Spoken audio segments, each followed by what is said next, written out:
ચૂંટણીના 1 મહિના પહેલાથી જ રાજકોટ લોકસભા બેઠકના ભારતીય જનતા પાર્ટીના ઉમેદવાર પરસોત્તમ રૂપાલા સામે ક્ષત્રિય સમાજને લઈને આપેલા નિવેદન બાદ ક્ષત્રિય સમાજમાં રોષ ભભૂકી ઉઠ્યો હતો.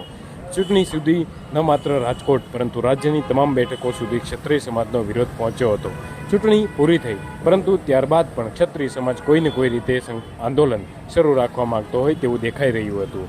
ત્યારે હવે 2 દિવસ પહેલાં સંકલન સમિતિ દ્વારા જાહેરાત કરવામાં આવી હતી કે ક્ષત્રિય આંદોલન હાલ પૂરતું સ્થગિત કરવામાં આવશે. આ જાહેરાત કરતાની સાથે જ ક્ષત્રિય આંદોલનમાં શરૂઆતથી જ સક્રિય રહેલા પદ્મિનીબાવાળાએ પોતાની પ્રતિક્રિયા આપી હતી અને તેમણે પોતાની તરફથી પરસોત્તમ રૂપાલાને માફ કરવાની વાત કરી હતી.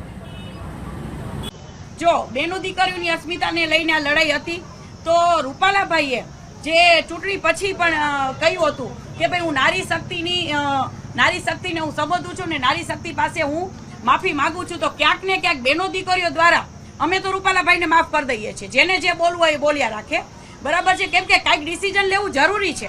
અત્યારે એક ડિસિઝન હોવું જરૂરી છે.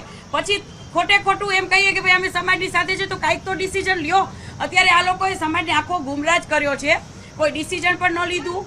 અને તો પછી રૂપાલાભાઈને માફ નથી કરતા તો પછી રાહુલ ગાંધી અને ઉમેશભાઈને શું કામ? તો પછી એ લોકો પાસે પણ માફી મગાવો. કેમ એ લોકો પાસે કંઈ બોલતા જ નથી આ લોકો?